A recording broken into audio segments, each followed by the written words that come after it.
Сәлем баршаңызға, менің каналыма қош келдіңіздер. Міндетті түрде каналға тіркеліңіз.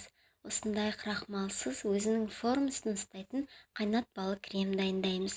Ең алдымен кастрөлімізге 2 жұмыртқамызды, үстіне қантымызды, 1 шай қасық ванилин ұнтағын, қойытылған сүтімізді, ұнымызды салып, жақсылап бір араластырамыз. Енді үстіне сүтімізді құямыз. Сүтіміздің температурасы маңызды емес. Жақсылап бір араластырып, орташа отта ұстаймыз.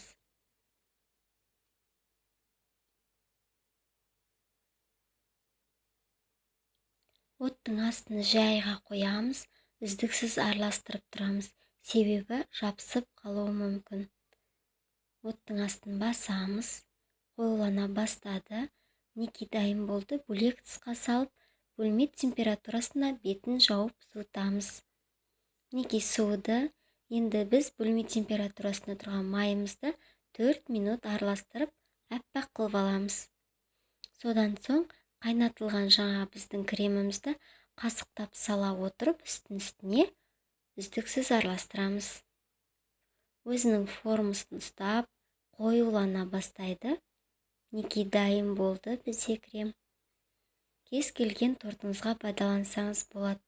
Үйде крахмал болмаған жағдайда міндетті түрде осылай жасап көріңіз. Видео ұнаса, лайк басып, пікір қалдыруды ұмытпаңыз. Сіздермен Фариза.